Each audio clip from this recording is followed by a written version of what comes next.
Hello students, welcome in history class. आज हम class 12th history के सेकंड चैप्टर का पार्ट 3 देखने जा रहे हैं। इसमें हम देखेंगे कि जो सम्राट अशोक हैं उनके अभिलेखों को पढ़ने में सफलता प्राप्त की जेम्स प्रिंसेप ने, और मौर्य प्रशासन जो है उसके प्रमुख अभिलक्षण। इससे प्रीवियस वीडियो में हम देख चुके हैं कि सम्राट अशोक ने किस प्रकार से अपना शासन संभाला, कलिंग युद्ध, कैसे उन्होंने युद्ध के बाद उनका हृदय परिवर्तित हो जाता है और वो बौद्ध धर्म स्वीकार करते हैं। इसी के साथ हमने देखा था मगध पे राज करने वाले विभिन्न राजवंश। तो आइए हम स्टार्ट करते हैं। देखिए, अशोक महान जो हैं उनके अभिलेख जो हैं भारतीय इतिहास में बहुत ही महत्वपूर्ण स्थान रखते हैं। और अगर इस काल की हम बात करें, मौर्य काल के इतिहास निर्माण की, तो उसके बहुत ही महत्वपूर्ण स्रोत है, ये मेन एविडेंसेस हैं। अशोक सम्राट जो हैं वो भारत के पहले ऐसे शासक थे जिन्होंने जनता से सीधा संबंध स्थापित करने की कोशिश की, और उन्होंने अपने अभिलेख खुदवाए, और उन अभिलेखों को पूरे राज्य में राजमार्गों के किनारे उन्हें राज्यादेश या शासनादेश कहा गया। क्यों? क्योंकि इन अभिलेखों में जो लिखवाया वो राजा की इच्छा थी या राजा के आदेश थे जो उन्होंने प्रजा के लिए लिखे थे। बेसिकली अभिलेख जो है शिलाओं पर या जो पॉलिश युक्त जो पिलर्स होते हैं उन पर, और गुफाओं के जो वॉल्स हैं उन पर खुदवाए गए।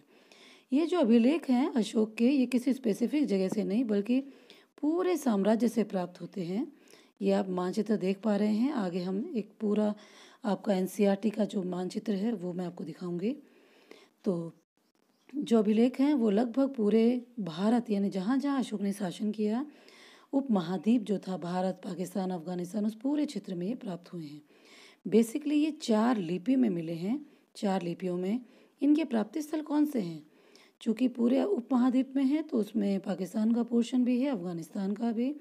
तो देखिए, अफगानिस्तान में जो अभिलेख मिले हैं वो बेसिकली यूनानी और अरेमाइक लिपि में मिले हैं, और इनकी भाषा भी यूनानी और अरेमाइक ही है। दूसरा हम स्थान देखिए पाकिस्तान। तो पाकिस्तान में जो अभिलेख मिले हैं उनकी लिपि है खरोष्ठी और भाषा है प्राकृत। और उसके बाद नंबर आता है वर्तमान भारत का। तो भारत में जो अभिलेख मिले हैं वो मिले हैं ब्राह्मी लिपि में, और इसकी भाषा है प्राकृत। और सबसे ज़्यादा अभिलेख ब्राह्मी लिपि में ही मिले हैं, क्योंकि भारत का जो क्षेत्रफल है, वो भूभाग है, वो काफ़ी विस्तृत है। तो ये मेनली कहाँ मिले? उत्तर से लेके दक्षिण तक। तो बताया कि उत्तर में उत्तराखंड के कलसी से लेके दक्षिण में मैसूर तक अशोक के अभिलेख मिले हैं, जो उसके शासनकाल के अलग अलग वर्षों को रिप्रेजेंट करते हैं। उसके अलग अलग वर्षों में लिखवाए हुए हैं जनता के आदेश के रूप में। अब जो अभिलेख मिले हैं उनमें क्या चीज़ देखने को मिलती है? उन अभिलेखों में अशोक के लिए 2 टाइटल यूज हुए हैं, प्रियदर्शी और देवना प्रिय। प्रियदर्शी यानी उसको प्रियदर्शी भी आप कह सकते हैं, सुंदर मुखाकृति वाला या सुंदर दिखने वाला। देवना प्रिय मतलब देवताओं का प्रिय। इस तरह के टाइटल्स जो हैं वो अभिलेखों में मिलते हैं, लेकिन सभी अभिलेखों में, मैक्सिमम अभिलेखों में उसके टाइटल्स मिलते हैं लेकिन राजा का नाम नहीं। तो इतिहासकारों के लिए, अभिलेख शास्त्रियों के लिए एक समस्या खड़ी हो जाती है कि कैसे जान पाएं कि शासक कौन था। तो अशोक के जो अभिलेख हैं उनमें से कुछ अभिलेख ऐसे हैं जिनमें इस टाइटल के साथ राजा का नाम भी मिला। तो ये बहुत इम्पॉर्टेंट है। देखिए, एक तो ये सारा पोर्शन बहुत इम्पॉर्टेंट है, ये उपाधियाँ इम्पॉर्टेंट हैं, और अब ये इम्पॉर्टेंट आने जा रहा है। अशोक का जो अभिलेख है मस्की, जो रायचूर कर्नाटक में है, आप देख पा रहे हैं, और दूसरा जो उसका गुर्जरा एमपी में है। ये जो अभिलेख है यानी एमपी में गुर्जरा और ये कर्नाटक में जो मस्की, और अन्य भी जो 2 और हैं, इनमें अशोक का जो उपाधि है उसके साथ उनका नाम का भी प्रयोग किया गया है। इससे अभिलेख शास्त्रियों को मदद मिलती है जानने में कि बेसिकली ये अभिलेख किस राजा से बिलोंग करते हैं। अशोक के जो अभिलेख हैं उनसे ये स्पष्ट होता है कि अशोक का साम्राज्य विस्तार बहुत ही विस्तृत क्षेत्र में था। उत्तर पश्चिम में हम बात करें तो अफगानिस्तान तक, और अगर हम बात करें दक्षिण में तो कर्नाटक तक, पश्चिम में बात करें तो काठियावाड़ गुजरात से लेकर पूर्व में हम बात करें तो बंगाल की खाड़ी तक, यानी लगभग पूरे उपमहाद्वीप पर अशोक का साम्राज्य विस्तृत था। अब अशोक के जो अभिलेख हैं उनको हम बेसिकली 3 भागों में बांटते हैं, जैसा कि आप मानचित्र में देख पा रहे हैं। महाशिलालेख, लघु शिलालेख और स्तंभ लेख। स्तंभ मतलब पिलर्स पे लिखे गए लेख। ओके, तो इनको हम वन बाय वन देखते हैं। महाशिलालेख का मतलब होता है बड़े पत्थर पे, बहुत शिला मतलब पत्थर, बड़े बड़े शिला प्रस्तरों पर, शिलाखंडों पर लिखना बहुत ही बड़े आकार में। ये जो है ये उत्कीर्ण राजज्ञों को 14 महाशिलालेख सर्वाधिक महत्वपूर्ण हैं। ये जो क्या कहा है, सम्राट अशोक के जो शिलाएं हैं उन पे उत्कीर्ण यानी जो उकेर के लिखे गई जो राज्यादेश हैं, राज्यादेश मतलब राजा के आदेश के रूप में लिखे गए हैं, इसमें 14 शिलालेख है वो सबसे महत्वपूर्ण हैं। क्यों महत्वपूर्ण है? क्योंकि इसमें राजा के एडमिनिस्ट्रेशन और धर्म से संबंधित 14 मेन नीतियों के बारे में, रूल्स के बारे में, पॉलिसीज, आदेश के बारे में उल्लेख है, इसलिए इन्हें 14 महाशिलालेख भी कहा जाता है। अब देखिए इसमें एग्जाम्पल है, आप मानचित्र में देख सकते हैं। ये जो आपको ट्राइंगुलर शेप में ये एक आइकन बना रखा है, ये मानचित्र आपको जहाँ जहाँ दिख रहे हैं ये सारे महाशिलालेख हैं, जैसे मानशेहरा, शहबाजगढ़ी, कंधार, गिरनार, कलसी, संती, सोपारा, इस तरह से आप शिशुपालगढ़, जोगढ़, ये सारे जो हैं ये महाशिलालेखों की श्रेणी में आते हैं। उसके बाद देखिए हम नेक्स्ट जो है लघु शिलालेख। लघु शिलालेख मतलब महाशिलालेख की तुलना में थोड़ा छोटे आकार में पत्थर पर लिखे गए जो लेख हैं। ओके, इससे हमें अशोक के व्यक्तिगत जीवन, पर्सनल जो लाइफ है, धर्म के प्रति उनकी जो आस्था है, साथ ही साथ उनकी जो धम्म है, अशोक का धम्म, वो जो नैतिक मूल्य है, मोरल वैल्यूज़, उनके बारे में पता चलता है। इसके एग्जाम्पल हैं भबरू, बैराट, उदयगोलम, नित्तूर, ब्रह्मगिरी, ये सारे आप मानचित्र में देख सकते हैं। देखिए मानचित्र में ये जो रेक्टेंगल स्क्वायर शेप में है लघु शिलालेख, इसमें आप ये पूरे निशान देख पा रहे हैं। बहपुर, बैराट, भबरू और इसी के साथ ब्रह्मगिरी, ये सारे जो हैं ये आपको दिखाई दे रहे हैं, ये सारे लघु शिलालेखों की कैटेगरी में हैं। सिद्धपुर, पालकी गुंडू, नित्तूर, ये सारे। उसके बाद हम देखते हैं तीसरी कैटेगरी अशोक के जो पिल्लर इंस्क्रिप्शंस हैं, स्तंभ अभिलेख। स्तंभ अभिलेख बेसिकली पिलर्स पर, स्तंभों पर उत्कीर्ण करवाए गए, और इससे हमें क्या पता चलता है कि धर्म प्रचार के दौरान अशोक ने कौन से साधनों का यूज़ किया, क्या क्या तरीके अपनाए, धर्म महामात्यों की नियुक्ति की, विदेशों में शांति दूत भेजे, धर्म प्रचार के लिए अपने पुत्र महेंद्र और पुत्री संघमित्रा को भेजा, इस तरह से बहुत सारी चीज़ों का ज्ञान होता है। सप्त स्तंभ जो लेख है वो विशेष रूप से प्रसिद्ध है, और इसको सप्त जो स्तंभ लेख है वो क्यों कहा गया?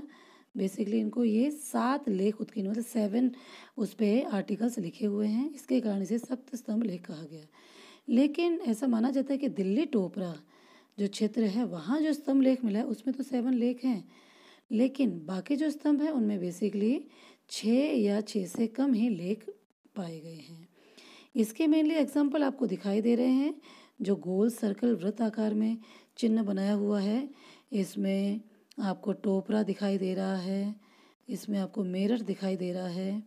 इसके अलावा ये जो है रूमनदेई, रामपुरवा, लौराज, लौरिया, ननराज, सारनाथ, कौशाम्बी, ये सारे जो इस चित्र में हैं ये आपको दिखाई दे रहे हैं, ये सभी स्तंभ अभिलेख हैं। अशोक के जो अभिलेख हैं वो भारतीय इतिहास में बहुत बहुत महत्वपूर्ण स्थान रखते हैं, क्योंकि ये अशोक के पूरी जीवन शैली, एक शासक की उपलब्धियाँ, उन सब के बारे में हमें बताते हैं।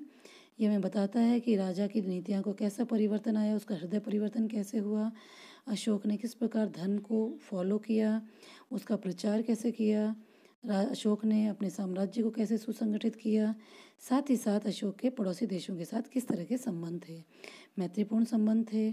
और ये जो पिलर्स हैं आप इनको देख पा रहे हैं, ये हमारा सारनाथ का, अशोक का सारनाथ का स्तंभ है, जिसे हमने आज भारत के राष्ट्रीय प्रतीक चिन्ह के रूप में अंगीकृत कर रखा है।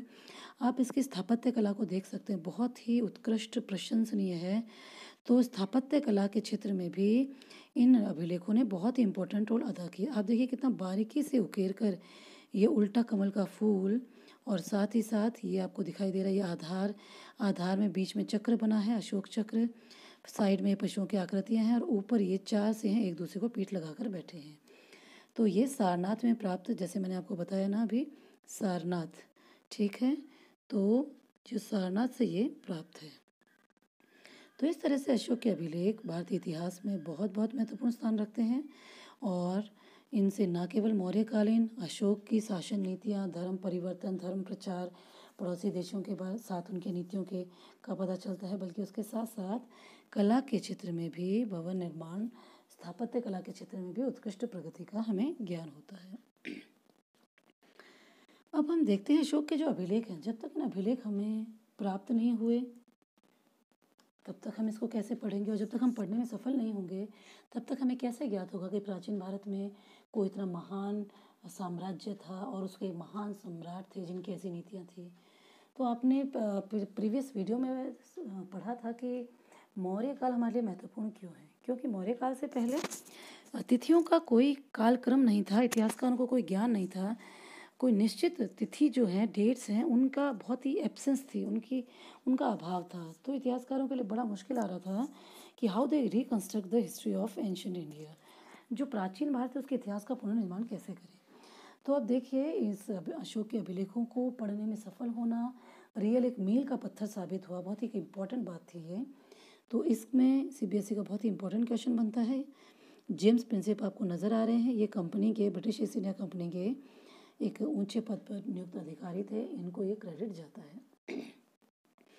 तो हम सबसे पहले देख रहे हैं इस स्लाइड में जो ब्राह्मी लिपि है, अशोक ने वर्तमान जो भारत का क्षेत्र है, जो उत्तराखंड, उत्तर में उत्तराखंड कलसी से लेकर दक्षिण में मैसूर तक फैला हुआ है, उस पूरे क्षेत्र में जो अभिलेख मिले उनकी लिपि थी ब्राह्मी और भाषा थी प्राकृत।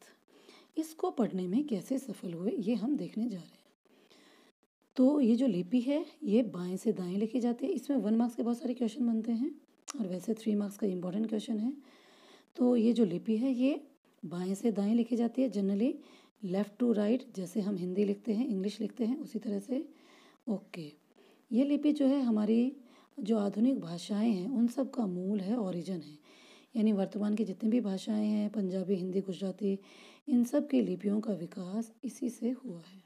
ओके, अब क्या है, 18वीं शताब्दी में जो यूरोपीय विद्वान हैं उन्होंने हमारी जो बंगाली और देवनागरी लिपि है उसकी जो पांडुलिपियाँ हैं, मैन्युस्क्रिप्ट्स, उनको कंपेयर किया, उनके अक्षरों को मैच किया और उनको पढ़ने की कोशिश की मिलान करके, और उन्हें ऐसा लगा कि शायद ये संस्कृत है, बट रियल में वो क्या थी, प्राकृत थी।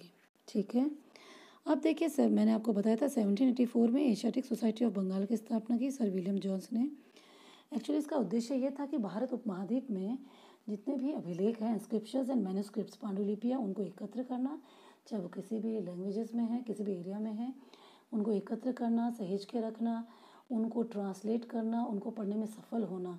ये सब क्यों करना चाहते थे, क्योंकि वो भारतीय कल्चर को, इंडियन कल्चर को समझना चाहते थे, ताकि भारत पे बहुत ही और बेहतर तरीके से वो नियंत्रण स्थापित कर सकें। ओके, तो इसी के तहत क्या हुआ, 1810 के दशक में जो कॉलिन मैकेंजी हैं उन्होंने संस्कृत और तमिल भाषा के 8000 अभिलेख इकट्ठे किए। और उसके बाद हम देखें 1830 का दशक तो अभिलेख विज्ञान के क्षेत्र में बूम का टाइम था, बहुत ही ज़्यादा प्रगति हुई। और इसी के चलते इन्हीं सब प्रयासों के चलते 1838 में क्या हुआ, जेम्स प्रिंसेप जो हैं वो अशोक के जो अभिलेख हैं किसमें, ब्राह्मी लिपि में, उनको पढ़ने में सफल हो गए। James Prinsep British east India company के एक उच्च अधिकारी थे। ये 1 मार्क्स में पूछ सकते हैं कि जेम्स प्रिंसेप कब पढ़ने में सफल हुए। ओके, अब ये बहुत ही इम्पोर्टेंट एक मोड़ था, एक नींव का पत्थर आप मान सकते हैं इसे। प्रिंसेप ने क्या, ये जब पढ़ने में सफल हुआ तो उन्होंने क्या नोटिस किया, उन्होंने नोटिस किया कि जितने भी अभिलेख हैं या इस काल के जो सिक्के हैं उन पे बेसिकली एक टाइटल मिला है, प्रियदर्शी और देवना प्रिय, मनोहर मुखाकृति वाला, सुंदर मुख वाला और देवताओं का प्रिय। एक तो ये जो टाइटल है ये मिले हैं बड़ी संख्या में। दूसरा, कुछ स्थानों पर राजा का नाम अशोक मिला है, जिसे हम आज अशोक कहते हैं। बौद्ध ग्रंथों में बताया है कि अशोक जो है उनका सबसे प्रसिद्ध शासकों में उनकी गिनती की जाती है। तो देखिए, प्रिंसेप का ये ब्राह्मी लिपि को पढ़ने में सफल होना रियली बहुत ही महत्वपूर्ण कार्य था। तो पता है कि प्रिंसेप की जो सफलता है वो भारतीय के जो हमारा राजनीतिक इतिहास है मीन्स किसके बाद किस राजा ने शासन किया। पॉलिटिकल जो हिस्ट्री है उसमें इससे एक नई दिशा मिली। क्यों? क्योंकि प्राचीन भारत का जो इतिहास है उसको रीराइट करने में क्लियर कट हमें डेट्स और हमें एविडेंसेस प्राप्त होने शुरू हो गए। और इसी के साथ साथ जो हमारे भारतीय और यूरोपीय महाद्वीप के जो शासक हैं उन किन किन शासकों ने कौन कौन सी डायनेस्टी में रूल किया, यानी उनकी डायनेस्टीज़ क्या थी, राजवंश, और कब कब किस किस राजाओं ने शासन किया, ये सब हमें इन अभिलेखों के माध्यम से ज्ञात होता है। यानी ये एक बहुत महत्वपूर्ण पड़ाव था भारतीय इतिहास के क्षेत्र में, अभिलेखा शास्त्र के क्षेत्र में, कि जो हमारे अभिलेख शास्त्री हैं वो इसे पढ़ने में सफल हुए, इनकी भाषा को, इनसे अर्थ निकाला और फाइनली इतिहास निर्माण में सफलता मिली। अब देखिए अशोक की दूसरी लिपि खरोष्ठी लिपि। खरोष्ठी लिपि को पढ़ने में किस प्रकार सफल होते हैं। खरोष्ठी लिपि जो है मैंने बताया वर्तमान पाकिस्तान क्षेत्र में इसके अभिलेख जो हैं, यानी वर्तमान पाकिस्तान क्षेत्र में जो अशोक के अभिलेख हैं वो खरोष्ठी लिपि में है और उनकी भाषा है वो क्या है, प्राकृत भाषा। ये भाषा कैसे थी, ये जो खरोष्ठी लिपि जो थी, ये जो अभिलेख थे कैसे लिखवाए गए, ये जो हमारी भारतीय भाषाएं हैं उनकी तरफ वर्णमाल्य पद्धति थी, यानी इसमें भी वर्ण थे, अल्फ़ाबेट्स, लेटर्स, और फारसी भाषा की तरह ये दाएं से बाएं यानी राइट टू लेफ्ट इस तरह से लिखी जाती थी, राइट से लेफ्ट। हिंदी जैसे लिखी जाती है उससे अपोजिट, उससे विपरीत। अब हमें पढ़ने में सफलता कैसे मिली, जो भारत का मैप है उसमें हमने देखा जो नॉर्थ वेस्ट एरिया है, उत्तर पश्चिमी क्षेत्र, यानी प्रेजेंट आप पाकिस्तान मान सकते हैं, उसमें रूल करने वाले इंडो ग्रीक जो रूलर्स थे, हिंद यवन शासक, उन्होंने शासन किया था। कब किया था? दूसरी और पहली शताब्दी बीसी में। और उन्होंने अपने सिक्के भी जारी करवाए थे। सिक्कों के बारे में हम नेक्स्ट वीडियो में पढ़ने जा रहे हैं। उन्होंने अपने सिक्के जारी करवाए थे। उन सिक्कों पर उन्होंने क्या लिखवाया, उन्होंने अंकन करवाया, राजाओं के नाम और टाइटल थे, साथ ही साथ उनकी फ़ोटोज़ बनी थी। तो यहाँ एक चीज़ देखने वाली है कि राजा का जो नाम था वो बाइलिंगुअल लिखा हुआ था, यूनानी एज वेल एज खरोष्ठी, दो भाषाओं में लिखा हुआ था। दो भाषाओं में लिखे होने के कारण हमारे लिए बहुत ज़्यादा हेल्पफुल रहा। कैसे? इनमें से जो एक लैंग्वेज है यूनानी, ये यूनानी आज भी प्रचलित है। तो यूनानी, जैसे कोई नाम है अपोलोडोटस राजा का, ये पहले लिखा हुआ है यूनानी में, फिर लिखा हुआ है खरोष्ठी में। अब इनको मैच किया गया कि यूनानी तो जानते हैं कि यूनानी में इस अक्षर को क्या कहते हैं, तो अक्षरों का मैच किया कि ये अक्षर ए है, यूनानी में जो ए है उसको खरोष्ठी में ऐसे कहा जाता है, ये पो है। इस तरह से पूरा अपोलोडोटस को ऐसे अक्षरों की पहचान की गई और पहचान करने के बाद इस खरोष्ठी लिपि को पढ़ने में सफलता प्राप्त कर ली। और इस प्रकार से अशोक के जो अभिलेख इस लिपि में थे उसको भी पढ़ने में हम सफल हो गए। जेम्स प्रिंसेप का बहुत ही महत्वपूर्ण योगदान रहा। प्रिंसेप ने जो खरोष्ठी लिपि है उसमें लिखे जो अभिलेख हैं उनकी भाषा पहचान कर ली थी कि प्राकृत है। इससे अभिलेखों को पढ़ना आसान हो गया। क्यों? क्योंकि इससे पहले वो ब्राह्मी लिपि को पढ़ने में सफल हुए तो वहाँ उसकी भी जो भाषा थी वो प्राकृत थी, तो उससे थोड़ी हेल्प मिली। आप देख पा रहे हैं ये अशोक के अभिलेख हैं, वृत्त शिलालेख। आप देखिए कितना बारीक बारीक बारीक बारीक, ये बहुत बड़े उस पर ये उत्कीर्ण करवाया हुआ है। और ऐसे ही ये आपको एक और अभिलेख दिखाई दे रहा है जिसमें अशोक ने अपना उत्कीर्ण करवाया है राजज्ञाएं। तो इस तरह से जेम्स प्रिंसेप का बहुत ही महत्वपूर्ण रोल था। अगर हम ये पढ़ने में सफल नहीं होते तो शायद हम जान भी नहीं पाते कि अशोक सम्राट, अशोक महान जैसे सम्राट भारतीय इतिहास में स्थान रखते हैं, जो न केवल भारत बल्कि पूरे विश्व में ख्याति प्राप्त सम्राट हैं। अब देखिए हमारा थर्ड टॉपिक है मौर्य साम्राज्य का प्रशासन। उसको हम देखने जा रहे हैं कि इनका प्रशासन कैसा था। तो इतिहासकार कहते हैं कि मौर्य जो शासक थे वो एक विजेता ही नहीं थे, बल्कि बहुत ही अच्छी कोटि के वो मैनेजमेंट करना भी जानते थे अपने शासन को। उन्होंने कुशल और जनहितैषी शासन व्यवस्था को स्थापित किया। कैसे? इसके जानने के हमें स्रोत क्या मिलते हैं? बेसिकली जो कौटिल्य है, कौटिल्य का अर्थशास्त्र, मैकस्थनीज की इंडिका और अशोक के जो अभिलेख हैं, ये बेसिकली मेन स्रोत हैं जो हमें बताते हैं कि प्रजाहित की भावना जो थी वो उनके शासन का मेन बेस थी। यानी राजा का शासन का मेन आधार था कि प्रजा का हित ध्यान में रखना। मौर्य शासन के अंतर्गत भारत को पहली बार राजनीतिक एकीकृत किया गया, यानी एक अखिल भारतीय साम्राज्य स्थापित किया गया जिसका स्वरूप कैसा था, केंद्रीकृत। हमने देखा किस तरह चंद्रगुप्त मौर्य ने भारत में जो छोटे छोटे विभाजित जो क्षेत्र थे उनको क्या किया, उनको एकीकृत करके एक विशाल साम्राज्य को गठित किया। अब आइए कि साम्राज्य को चलाने के लिए विभिन्न मंत्रियों की नियुक्ति, प्रशासन वगैरह वगैरह। तो देखिए, एक था उपधा परीक्षण। उपधा परीक्षण क्या था, जब राजा है वो अपने अधिकारियों की इनकी नियुक्ति कर रहा है तो वो उनकी जांच करता था, उनके योग्यता की और उनके कैरेक्टर की। ये जो जांच की जाती थी, इनको जो एग्जामिन किया जाता था, इसे कहा गया उपधा परीक्षण। अब हम देखते हैं प्रशासन का जो ढांचा था कैसा था। तो पहले सबसे पहले केंद्रीय प्रशासन। केंद्र प्रशासन में जो राजा था, राजा जैसे अशोक हैं, वो ही शासन के केंद्र बिंदु थे, वो सबसे टॉप अधिकारी वही थे, the source of all the power, सभी शक्तियाँ उनमें निहित थी और सारे जो डिसीज़न है वो राजा ही लेता था। किसी भी प्रकार की शक्तियाँ हों, चाहे वो लेजिस्लेटिव हो, एग्जीक्यूटिव या जुडिशरी, हर प्रकार की शक्तियाँ राजा में निहित थी, क्योंकि राजतंत्र व्यवस्था में राजा ही सर्वोच्च माने जाते हैं। ओके, कौटिल्य का जो अर्थशास्त्र है, कौटिल्य आपको ध्यान है, कौटिल्य उनके प्रधानमंत्री थे जिनकी सहायता से चंद्रगुप्त मौर्य ने गद्दी प्राप्त की थी। प्रीवियस वीडियो में हम इसको पढ़ चुके हैं। तो जो कौटिल्य का अर्थशास्त्र है उसमें राजा के कर्तव्य बताए हैं कि राजा जनता को धार्मिक लिबर्टी देगा, उसकी जान माल की रक्षा करेगा, बाहर के अटैक से रक्षा करेगा, इंटरनल सिक्योरिटी देगा, न्याय उसका इक्वल होगा और पब्लिक वेलफेयर के लिए काम करेगा। साथ ही साथ जो राजाज्ञाएँ हैं, यानी राजा समय समय पे अपने आदेश जनता को जारी करेगा।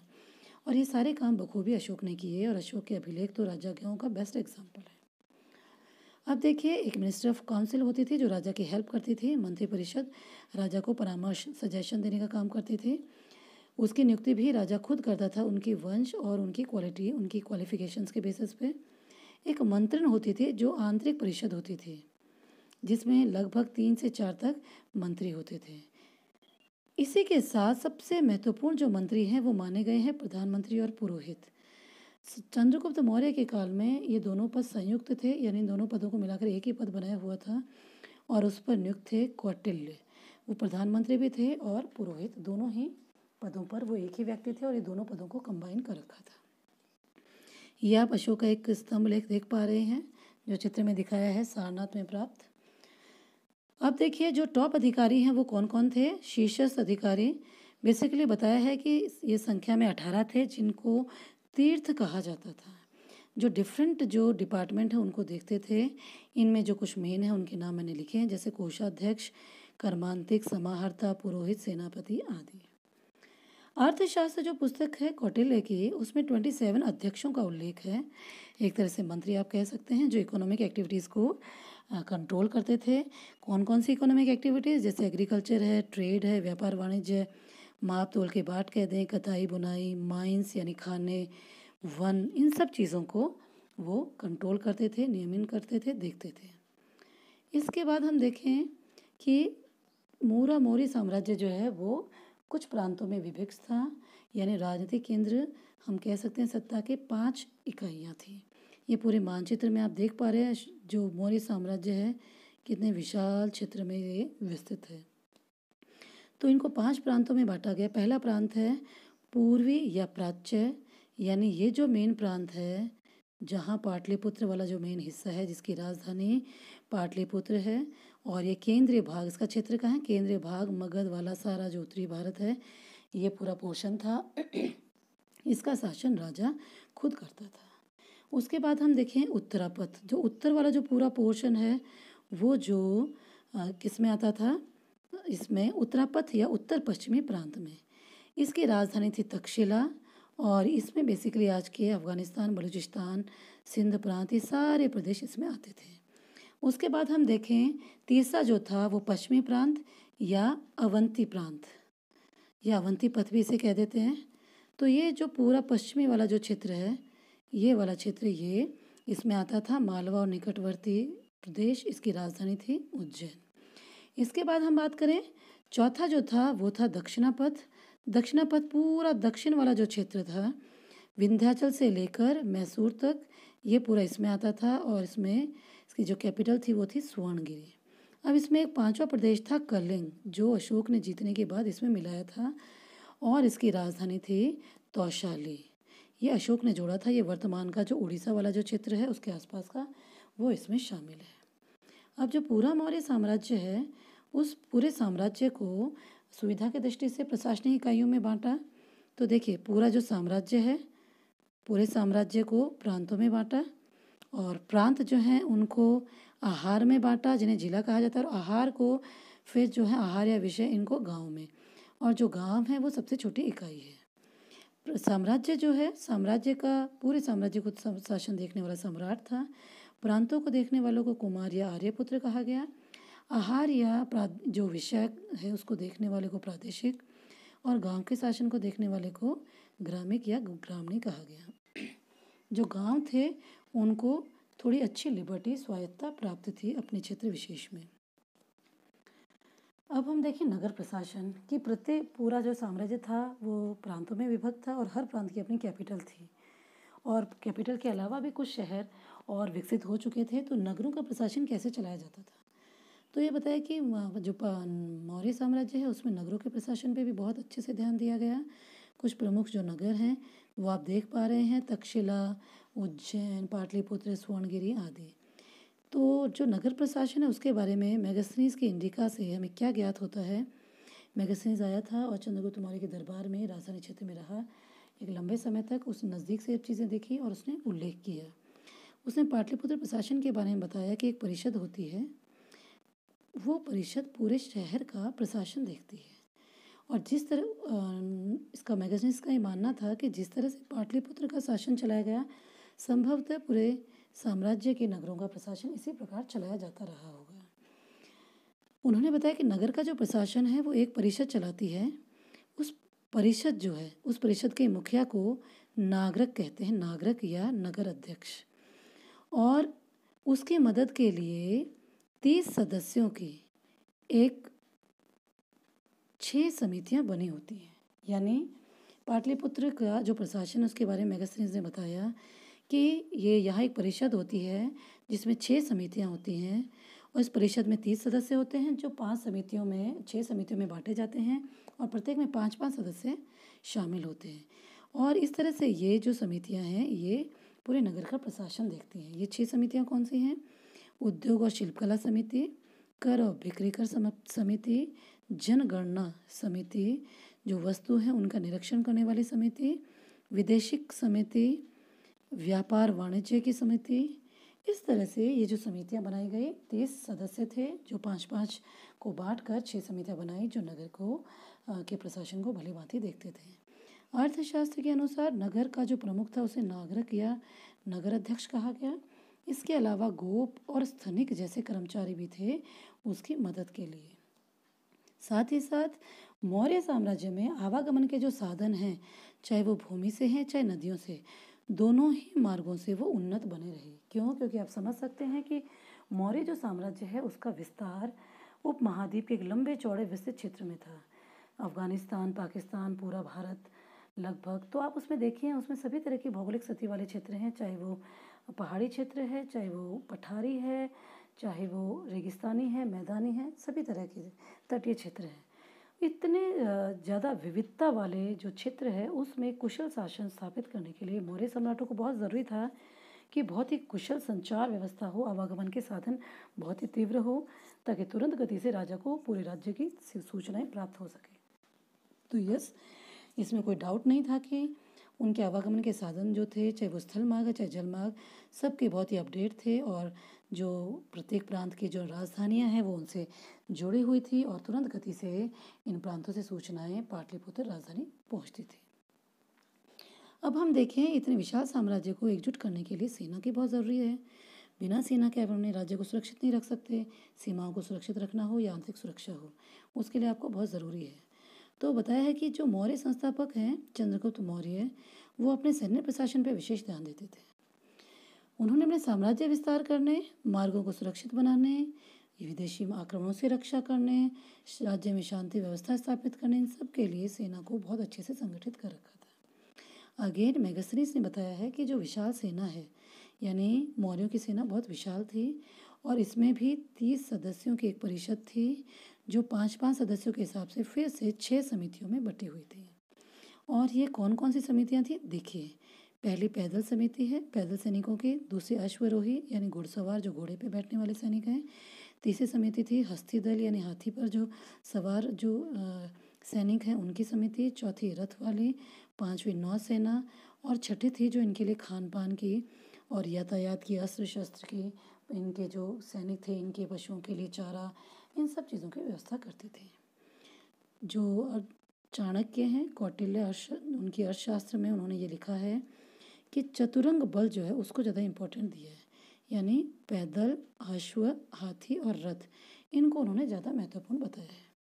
जो यूनानी स्रोत हैं वो बताते हैं कि चंद्रगुप्त मौर्य की सेना में 6 लाख तो पैदल सैनिक थे, 30,000 घुड़सवार और 9,000 हाथी शामिल किए गए थे। ये इसके अनुसार हमें ज्ञात होता है। जो मौर्य अधिकारी थे, सर्वोच्च सैनिक अधिकारी, उन्हें अंतपाल या सेनापति कहा गया। और जो युद्ध में नेतृत्व करते थे उसे नायक कहा गया। ओके, पूरे साम्राज्य में बेहतर शासन व्यवस्था के लिए जिस प्रकार सैन्य व्यवस्था जरूरी है, उसी तरह से राजाओं को सूचना का तंत्र भी अद्यतन करना जरूरी है। इसके लिए गुप्तचर व्यवस्थाएं थी। गुप्तचर व्यवस्था में जो पूरे राज्य की जो सूचनाएं हैं गुप्त तरीके से, चाहे वो अभिजात वर्ग के लोग हैं, सेना है, आम जनता है, पड़ोसी राज्य हैं, सबकी सूचनाएं राजा तक पहुंचाते थे। इसके 2 भाग हैं, संस्था और संचारा। संस्था वो है जो एक ही स्थान पर रहकर, भेस बदलकर एक ही स्थान पर रहकर सूचना एकत्र करते हैं और राजा को पहुंचाते हैं। और संचारा वो हैं जो अलग अलग स्थानों पर घूम घूम कर सूचनाएं जुटाते हैं और उसके बाद राज्य तक पहुंचाते हैं। तो इस प्रकार इनका कार्य बहुत ही अच्छा था। तो तीव्र गति से राजा को सूचनाएं पहुंचती थी, गुप्त सूचनाएं, इनका नेटवर्क बिछा हुआ था। हम बात करें न्याय की, तो जो मौर्य शासक थे वो बहुत ज़्यादा न्यायप्रिय थे और उनका न्याय बहुत ही उचित और एक समान था। न्यायिक अधिकारियों में बताया है राजूक और व्यवहारिक, ये 2 अपॉइंट कर रखे थे मेन। इसके हिसाब से 2 प्रकार के न्यायालय थे, एक तो थे धर्मस्थलीय और एक थे कंटक शोधन। धर्मस्थलीय जो कोर्ट थे उनमें दीवानी यानी पैसे से संबंधित जो मामले थे उनका निपटारा होता था। दूसरे जो थे कंटक शोधन, इनमें फौजदारी यानी लड़ाई झगड़े, इस तरह के जो मामले थे उनका निपटारा किया जाता था। इसके अलावा संग्रहण और द्रोणमुख, ये भी इस तरह के स्थानीय और जनपद स्तर के न्यायालय थे। ये भी कोर्ट थे लोकल लेवल के, जो कि वहाँ उन क्षेत्र विशेष में न्याय को देखते थे। और बताया दंड व्यवस्था बहुत ही ज़्यादा कठोर थी। इसके अलावा प्रमुख जो राजस्व अधिकारी हैं उनके कुछ नाम बता दूं मैं आपको। समाहर्ता, सन्निधाता। समाहर्ता और सन्निधाता यानी किसी भी राज्य के लिए इतनी सब व्यवस्थाओं को बनाए रखने के लिए राजकोष में धन होना ज़रूरी है और राजकीय आय प्राप्त करने के लिए राजा विभिन्न प्रकार के कर लगाते हैं। और करों में सबसे प्रमुख स्रोत मैंने आपको बताया, कृषि से होने वाला जो प्राप्त होने वाला जो कर था वो सबसे प्रमुख था। और इन सब करों को एकत्र करने के लिए भी बहुत ही एक सुव्यवस्थित व्यवस्था डेवलप कर रखी थी। उसी में मैंने आपको बताया समाहर्ता और सन्निधाता 2 मेन इनके मंत्री थे। समाहर्ता मुख्यतः कर संग्राहक थे। अब देखिए अशोक ने अपने प्रशासन में क्या सुधार किए, अशोक ने क्या नवाचार शामिल किए। अशोक ने अपने जो दादा थे चंद्रगुप्त मौर्य, अपने पिता बिंदुसार, उनकी नीति का तो अनुसरण किया ही, साथ ही उन्होंने अपने कुछ नवाचार भी शामिल किया। उन्होंने प्रजा को अपनी संतान बताया। उन्होंने निरंकुश राजा की तरह बिहेव नहीं किया। उन्होंने बताया कि प्रजा मेरी संतान है और राजा का कर्तव्य क्या है, पिता की तरह उसकी देखभाल करना। और हमेशा उसका कर्तव्य, राजा का जो कर्तव्य है वो सर्वलोक हित यानी पूरी संपूर्ण जो प्रजा है उसका हित होना चाहिए। और पराक्रम को रखा, यानी जो अशोक हैं उनका ये मानना था कि जो प्रजा के हित में शासन का मेन आधार होना चाहिए, जन कल्याणकारी, और प्रजा को संतान की तरह देखना चाहिए। 14 स्तंभ जो लेख है चौथा, उसमें और कलिंग जो लेख है उनसे ये हमें ज्ञात होता है। यानी अशोक के अभिलेखों से इन प्रशासनिक जो बातें हमने पढ़ी इन सब की पुष्टि होती है। तो ये एक महत्वपूर्ण इसका क्वेश्चन का ही हिस्सा है। इसके अलावा बताया कि राजुक, युक्त, इस तरह के जो प्रांतों के अधिकारी थे उनकी नियुक्ति की। ये बेसिकली न्याय, भूमि और लेखा विभाग को देखते थे। 13वें वर्ष में, अशोक के 13वें वर्ष में उन्होंने धर्म महामात्यों की नियुक्ति की और विभिन्न संप्रदायों में सामंजस्य स्थापित करना, बिना किसी कारण के जो दंडित है उसके परिवार को परेशान ना करना, उसको सहायता देना, इस तरह की चीज़ें भी अशोक ने क्रियान्वित करवाई। अशोक ने एक ऐसी व्यवस्था बनाई कि जो जनता है वो अपने सुख दुख अपनी समस्या को हर समय राजा तक पहुंचा सकती थी। ऐसा नहीं कि राजा के और जनता के बीच में कोई व्यवधान पैदा हो। इसके लिए अशोक ने प्रतिवेदकों की नियुक्ति की। ये भी हमें उसके शिलालेखों से ज्ञात होता है। अशोक ने और क्या किया, न्यायिक एकरूपता स्थापित की। न्यायिक व्यवस्था में एकरूपता। 26वें वर्ष में उन्होंने क्या किया, जो राजुक हैं उनको थोड़ी लिबर्टी दे दी ताकि अपने क्षेत्र विशेष में वो देखिए मैंने बताया आपको, न्याय जो राजुक है वो न्याय विभाग को देखते हैं, तो इस तरह से न्याय में थोड़ी उदारता की गई। इसी के साथ युद्ध नीति का त्याग किया अशोक ने। जीवन भर युद्ध न करने की कसम खाई, शांतिप्रिय नीति अपनाई और जीवों की हिंसा पर प्रतिबंध लगाया। लोक कल्याणकारी राज्य की अवधारणा को जन्म दिया कि प्रत्येक राज्य का ये धर्म है कि वो जनता के हित में शासन करे, और इसके लिए अशोक ने चिकित्सा की सुविधा करवाई, सड़कें बनवाई, सड़कों के दोनों ओर वृक्ष लगवाए, कुएं खुदवाए, इस तरह के बहुत सारे कार्य उनके द्वारा करवाए गए। ग्रामीण विकास को भी इन्होंने बल दिया था, क्योंकि मैक्सिमम जनता ग्रामीण क्षेत्र में रहती है, तो ग्रामीण क्षेत्र को भी डेवलप करना ताकि लोगों को रोजगार मिल सके, लोग बेहतर कंडीशन में रह सकें। इसके अलावा स्त्राध्यक्ष, वज्रभूमि, महामात्र, नगर व्यवहारिक, अंत महामात्र, ये अन्य बहुत सारे अधिकारी हैं जिनको अपॉइंट किया, जो क्रमशः किस किस क्षेत्र को देखते थे। स्त्राध्यक्ष देखते थे स्त्री को, वज्रक भूमि पशु को, और आगे जो है वो लोगों को संरक्षण देने, न्याय, सीमावर्ती जो क्षेत्र है, इन सब के संबंधित वो अपनी जिम्मेदारियां निभाते थे। तो ये सब नियुक्तियां करके राजा ने क्या किया, अशोक ने प्रशासन को आम जनता से डायरेक्टली जोड़ लिया, यानी जनता के समस्याओं को दूर करने का हर संभव प्रयास किया। तो इस प्रकार जो अशोक हैं वो एक ऐतिहासिक शासक हुए, और इस तरह के शासक पहले शासक थे जिन्होंने जनता से प्रत्यक्ष संबंध स्थापित किया, और इस तरह के नवीन नवाचार अशोक ने किए, जिससे कि न केवल वो पहले से चले आ रहे मौर्य साम्राज्य के प्रशासन में कुछ उसको बनाए रखा, बल्कि उसको और ज़्यादा सुदृढ़, मजबूत और सक्षम बनाया। यानी कुल मिला के हम कहें कि मौर्य जो प्रशासन है वो बहुत ही उन्नत और बहुत ही, जिसे हम कहें, एक प्रासंगिक था, जो एक लॉजिकल था, कॉमन पीपल के हिसाब से उसको सोचा गया, और अशोक ने इसमें बहुत सारे नवाचार भी, नए रूल्स भी शामिल किए, और अशोक का जो शासन था लोक कल्याणकारी नीतियों पर आधारित था। तो इस प्रकार हमने ये 3 टॉपिक्स देखे। आई होप कि आपको ये अच्छे से समझ आए होंगे। अगर आप, वैसे ये तीनों जो हैं बहुत ही इम्पोर्टेंट बनते हैं, ब्रह्मी लिपि, खरोष्ट लिपि को पढ़ने में किसने सफलता प्राप्त की, प्लस मौर्य प्रशासन 8 मार्क्स का क्वेश्चन बनता है। तो इस प्रकार आई होप कि आपको ये वीडियो समझ आया होगा। अगला वीडियो हम बनाने जा रहे हैं किस तरह से अभिलेख और जो सिक्के हैं उनको एज ए सोर्स के रूप में यूज़ करने में क्या प्रॉब्लम्स फेस कर रहे हैं और उनका इम्पोर्टेंस क्या है। सो सी यू विद नेक्स्ट वीडियो।